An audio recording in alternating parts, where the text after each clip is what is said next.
So this is a walkthrough for the 2013 exam language analysis. Um, First of all, you want to make sure you read the background information because this is what you'll use to introduce the issue.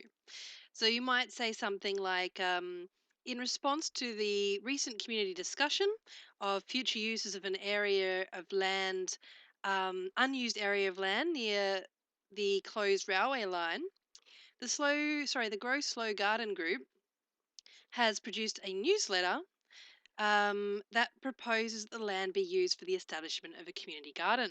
So that covers a lot of the beginning of your introduction, which is information that you can get from the background here.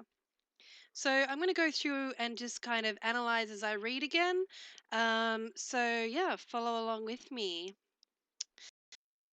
We see the use of a cliche in the heading, getting our slowly. So again, this suggests that something has been derailed. So if you look at to derail, okay, so of course you've got like a train or tram leaving the tracks. But you've also got a process that has been obstructed from its intended course. So these sorts of cliches like off the tracks and derailed means that we really haven't been doing things properly or heading in the right direction. So it's it appears here by the heading that our future has been somehow derailed or been put on the wrong track, and that the following proposal will be good and beneficial for our future.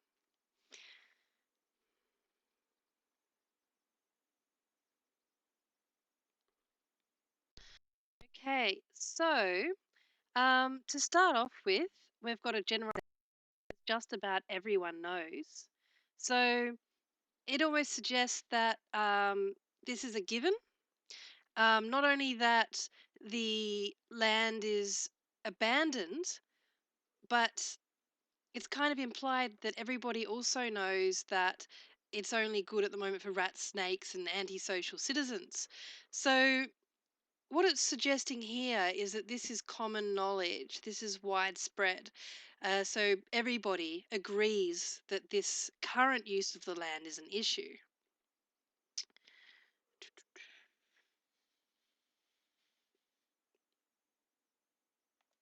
Okay. This notion of soon the shouting will be over suggests that sort of it's a lot of sort of aggressive arguments. I'm going to skip over this one because I don't feel that it's particularly persuasive.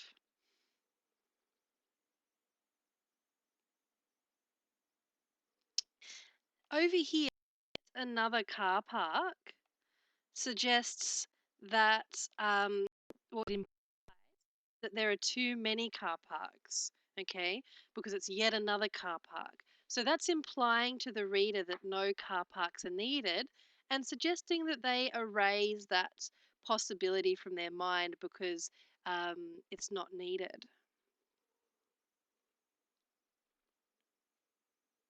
Okay. Misinformation, misguided comment. Okay, the repetition of miss here puts the emphasis, so it slows down the reader, gets them to focus. And of course, the prefix of miss is generally used as in a negative prefix, saying that things are wrong. And we continue to use cliches over here: clear the air, set the record straight, like back on the rails. So this writer uses a lot of cliches. Remember that they are meant to be familiar, um, expressions that the readers know very well. So this repetition of the idea through cliches that things are going to be better.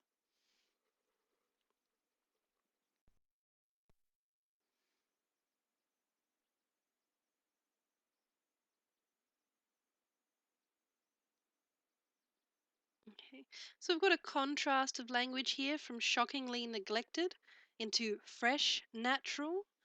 Um, yeah, so which would you rather? Fresh, natural land or something that is shockingly neglected? So that contrast there seems to make the second sound more appealing to the reader.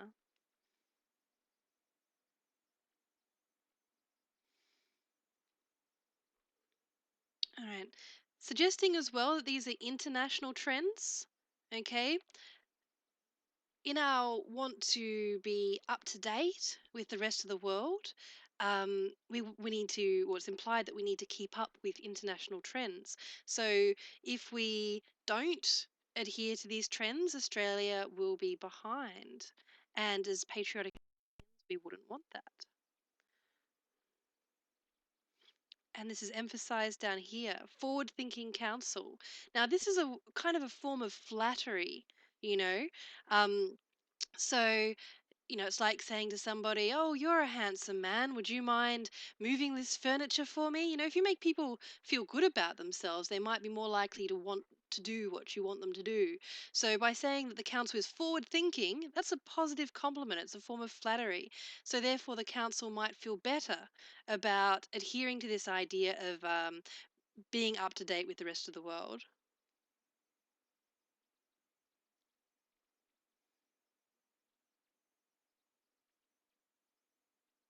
Okay. So, we've got here an estimate. So, again, it's more of a generalization than it is a fact. But the intention here is to make this gardening phenomenon seem very widespread. And again, this paragraph is pushing that whole technique of wanting us to be up to date with the.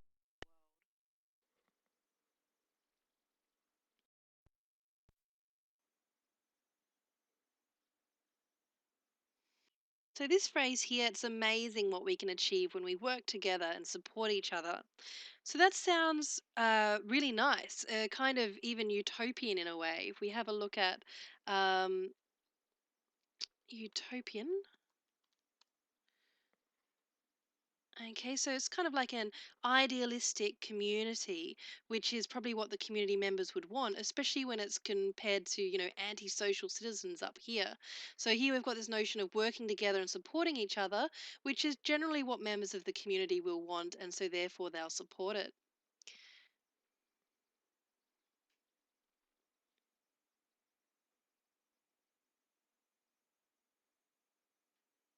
Okay, by referring to the Second World War, it's almost like an appeal to tradition. And again, it suggests that this has been going on for a long time, and that it had a positive impact. If we that now would be a good time to sort of talk about this image of dig for victory, and the fact that we have these sort of happy, smiling children with sort of what, if it was in color, would be sort of ruby red glowing cheeks, so they look sort of very healthy and happy children. And in the foreground, we have a boot, probably a man's boot, pushing the shovel down into the soil. So this creates a direct association with gardening and growing vegetables with the happiness of the well-being of the children. And that ties into this notion of for their sake. So even if you don't do it yourself, you do it for the future generations. And this here has got exclusive language, your own vegetables. So that creates a sense of ownership over these vegetables and involves the reader directly.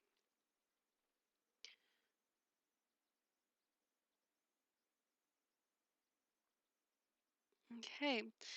So by saying that the community is still there, the writer suggests again that they're sort of rebutting what they said, what the opposition felt about it being a passing fashion, showing that there's a lot of longevity.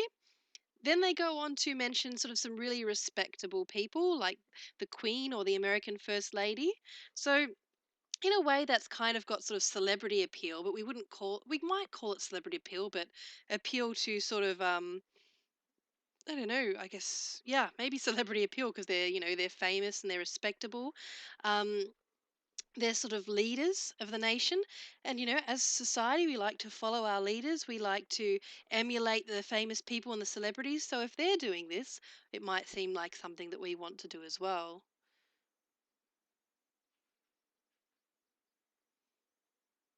Okay.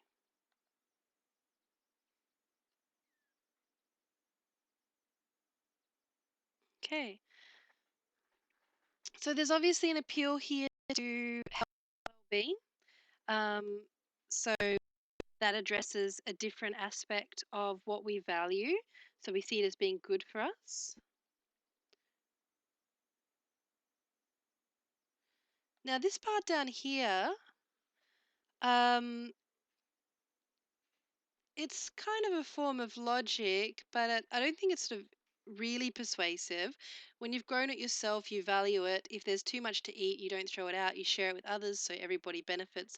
So they've tried to create a sense of logic here, which is that, if you've made something yourself, you're more likely to value it and look after it and not just throw it out. And I guess that's true in a lot of cases. If we've made something or created something ourselves, we're less likely to just throw it out because our hard effort went into it. So I guess, yeah, you could say that they're appealing to a sense of logic there, logic and reasoning.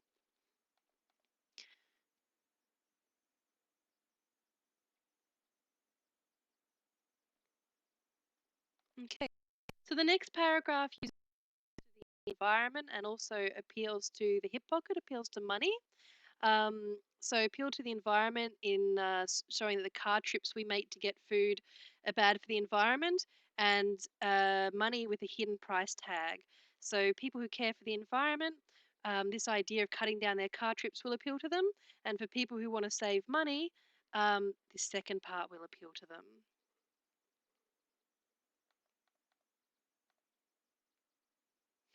Okay, so here we have sort of some charts and some data from a respectable organisation, New South Wales Environment Protection Authority. Um, and we've got the cost of food wasted in each year. What price does planet Earth have to pay for your convenience? So here it seems like we are wasting a lot of money, and you can see by the large dollar sign here. And so planet Earth, the environment, is having to pay. So it does the same thing as this. It juxtaposes the planet, the environment, with money. So both are being damaged at the same time.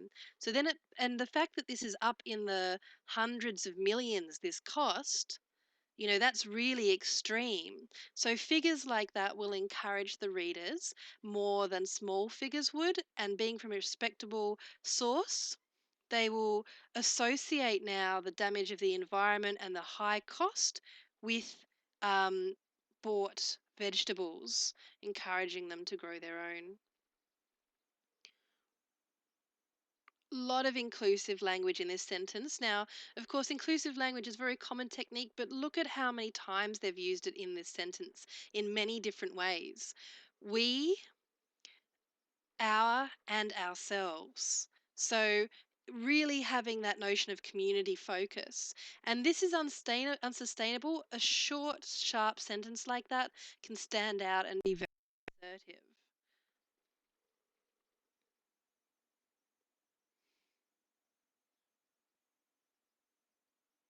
Another generalization over here. Now, with this generalization, um, readers who don't remember dad or grandpa showing how to put seeds in the earth and water them in, or, I certainly didn't experience that in my childhood, but the fact that he said most of us makes it feel to the ones who haven't experienced that, which is actually probably most of us, but it makes them feel as if they are in the minority, like they missed out. So they'll probably want to support the community garden so they can have that experience of putting seeds in the earth and watering them in that they missed out on. And up here, you've got an appeal to education as well. The emphasis on children, of course, we want to help children because they're innocent and young, and we value education.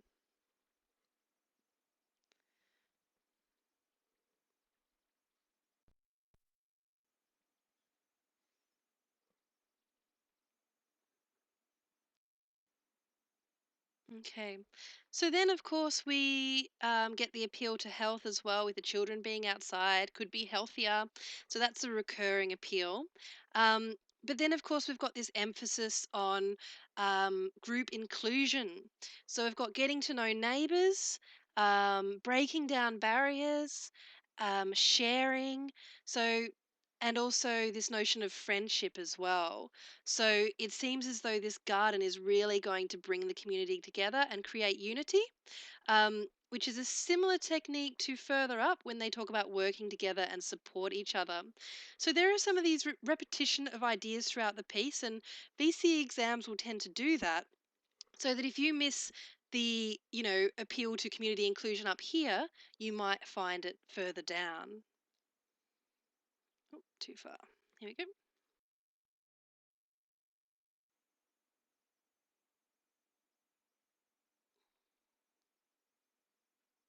Now, here's the call to action, which is for the readers to actually tell their council that they support this community garden.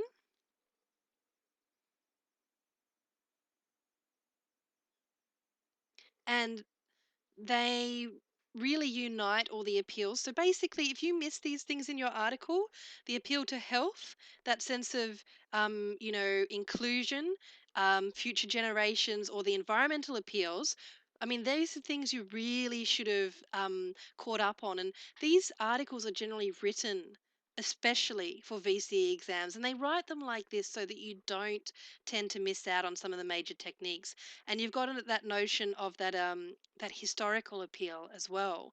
So always keep your eye out for that, because there will be reminders of what the major techniques are that they're wanting you to pick up on.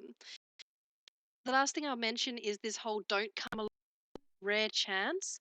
So that's like McDonald's saying sort of limited time only. It's sort of, in a way, high pressure persuasion technique or a high pressure sales technique. So if people feel like they've only got one chance and it's very limited, they'll be more likely to take action because they will feel pressured. And that's the effect of that technique there. Okay, that's the end of that.